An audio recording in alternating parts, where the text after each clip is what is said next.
Olá, sejam todos muito bem-vindos. Eu sou o professor Guilherme Alves de Melo Franco, especialista em direitos material e processual do trabalho e previdenciário pela Universidade Estácio de Sá do Rio de Janeiro, formado em Direito pela Faculdade de Direito da Universidade Federal de Juiz de Fora, Minas Gerais. Estou a desenvolver no meu canal do YouTube, Guilherme Alves de Melo Franco, Estudar Direito, um curso gratuito sobre os direitos material e processual do trabalho, que tem por objetivo o estudo da consolidação das leis do trabalho, artigo por artigo, e como livro base, os meus comentários à reforma trabalhista, Lei 13.467, de 13 de julho de 2017, lançados pela editora Juruá de Curitiba, no Paraná, no ano de 2021. Esta é a nossa aula de número 119 deste nosso curso gratuito sobre os direitos material e processual do trabalho. E nela estaremos a desenvolver nossos entendimentos a respeito dos artigos 349, 350 e 351 da Consolidação das Leis do Trabalho, que continuam a jornada jusoperária brasileira a respeito das profissões especiais. Neste sentido, diz o artigo 349 da Consolidação das Leis do Trabalho que o número de químicos estrangeiros a serviço de particulares, empresas ou companhias não poderá exceder a 1/3 dos profissionais brasileiros. É preciso, portanto, entender que este artigo 349, como não poderia deixar de ser, ele se atém apenas ao serviço particular de químico a empresas ou companhias e não se aplica, portanto, às empresas públicas ou de economia mista, como é mister acontecer, porque, como vimos em aulas anteriores, a consolidação das leis do trabalho, excetuados os casos em que os empregados públicos se regem exclusivamente por este estatuto legal, não se aplicam aos ditames do poder público, somente aos casos de situações funcionais particulares. Todavia, esse artigo 349 da Consolidação das Leis do Trabalho encontra resistência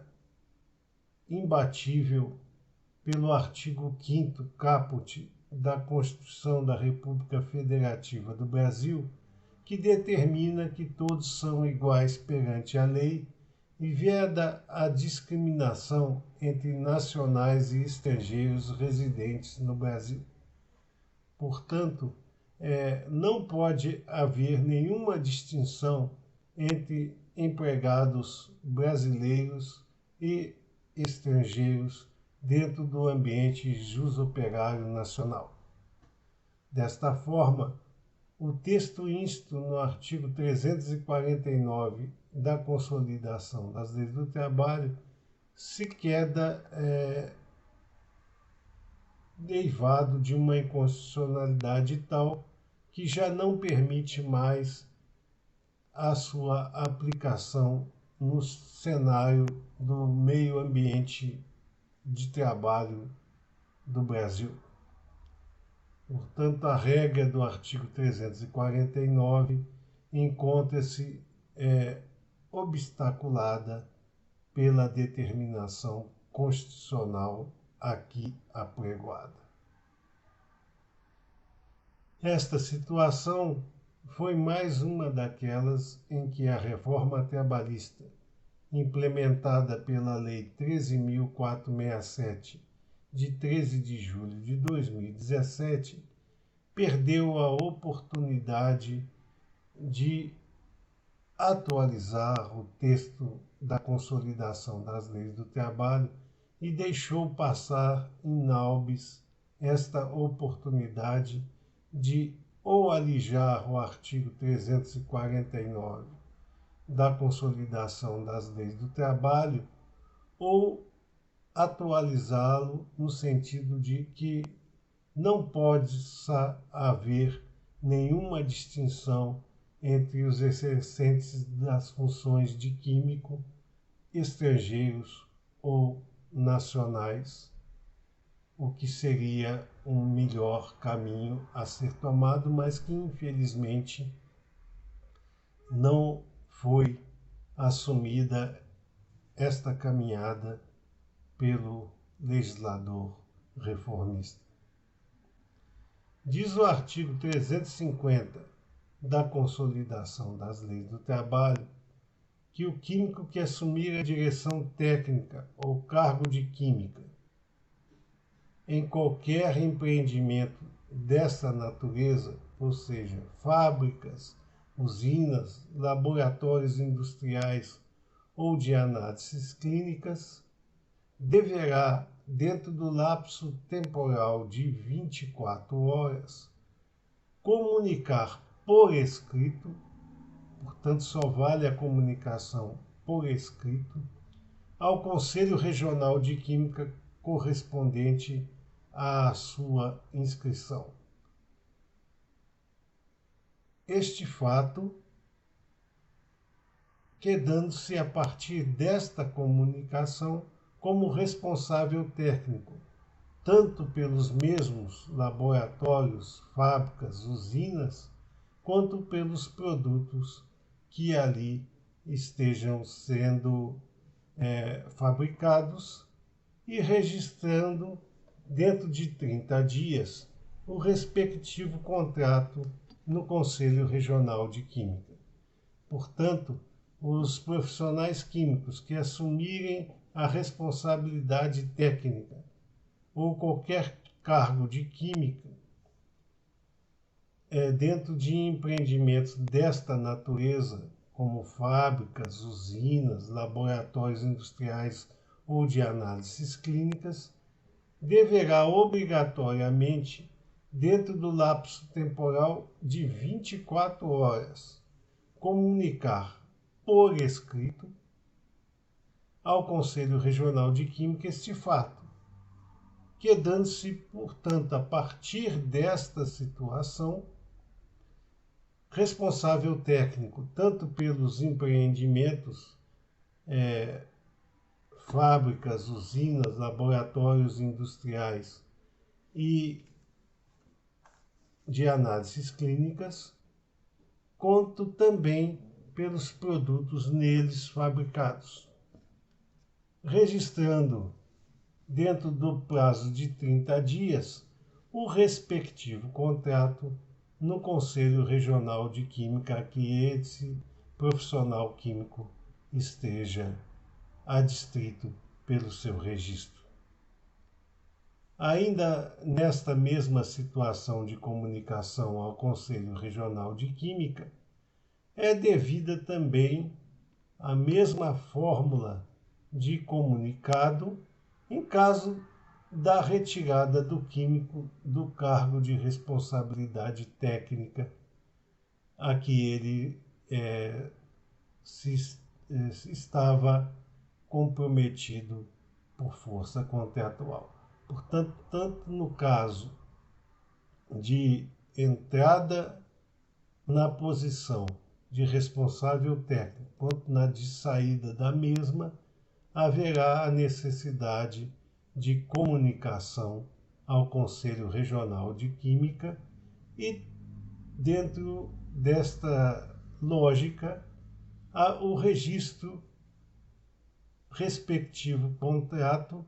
no Conselho Regional de Química, dentro agora no prazo, nesta situação, de 30 dias. Portanto, tem o químico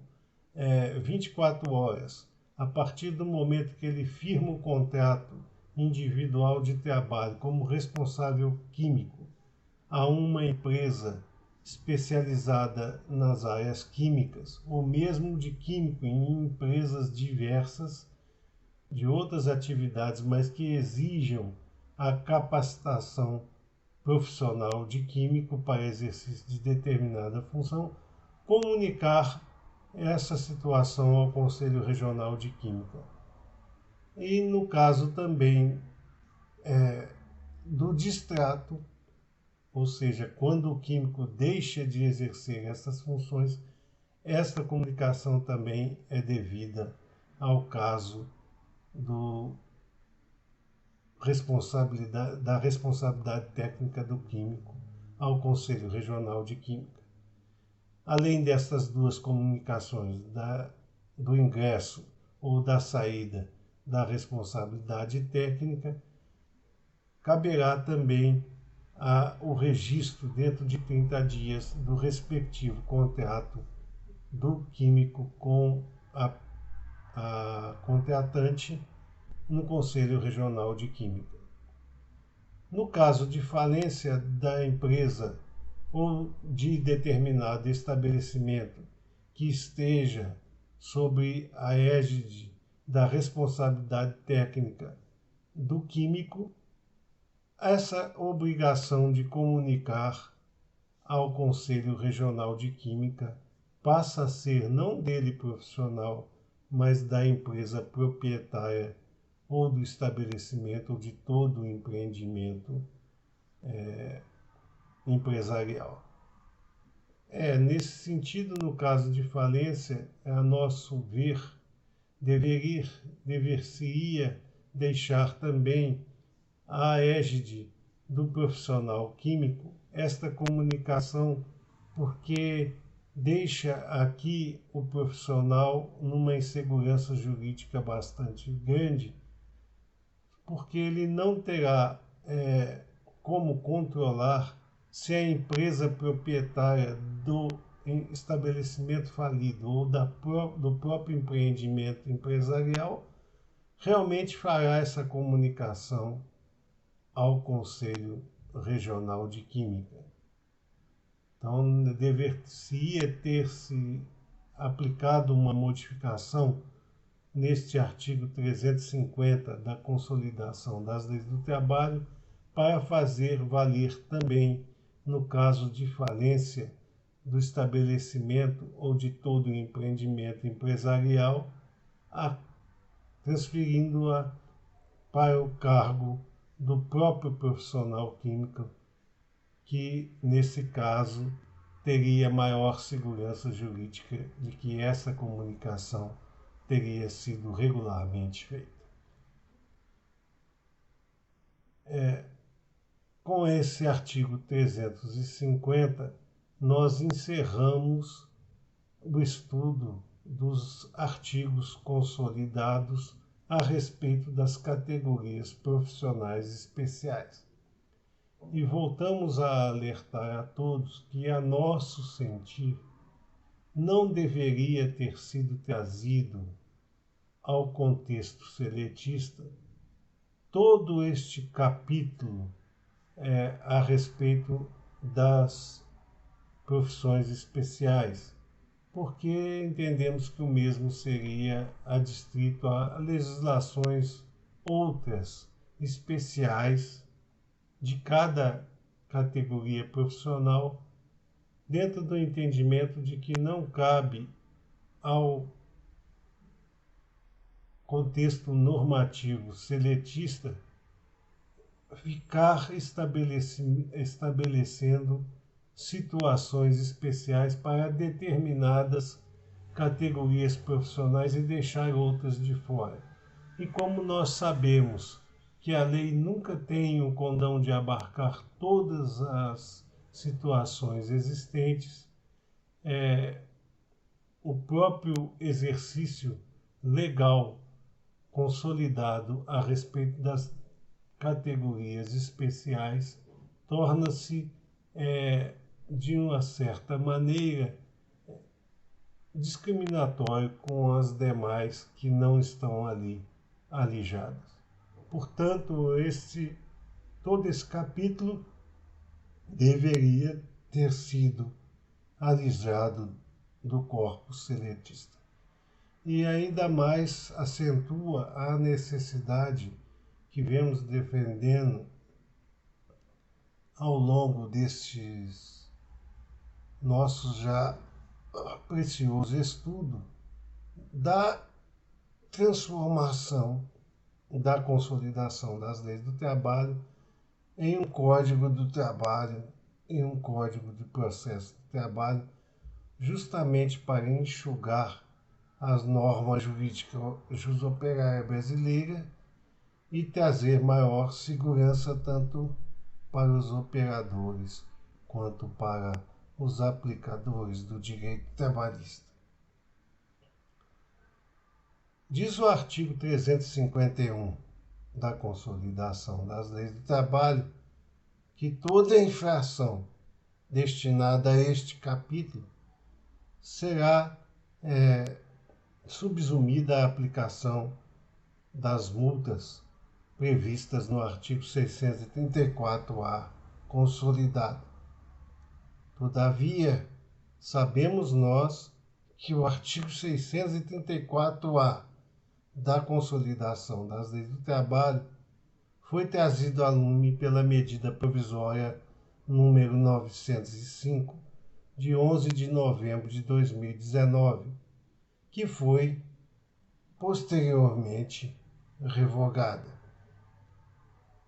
E, portanto, a grosso modo, deveria ter sido o artigo 634-A consolidado, alijado do corpus seletista. Mas como ele é atualmente o texto legal mais assemelhado à atualização destas normas aqui apresentadas pela Consolidação das Leis do Trabalho, ele continua a ser aplicado mesmo sem ter a sua validez atestada pela norma jurídica brasileira. Importa ainda dizer que a competência para impor multas é da fiscalização do Ministério do Trabalho e, portanto, somente os fiscais do Ministério do Trabalho poderão aplicar as multas apregoadas tanto pelo artigo 351 da Consolidação das Leis do Trabalho, quanto pelo artigo 634-A da Consolidação das Leis do Trabalho. Portanto, a competência para impor essas multas por desapego aos ditames íncitos pela Consolidação das Leis do Trabalho a respeito das categorias profissionais especiais pertence à fiscalização do Ministério do Trabalho. Estas eram as considerações que gostaríamos de trazer a vocês nesta nossa aula de número 119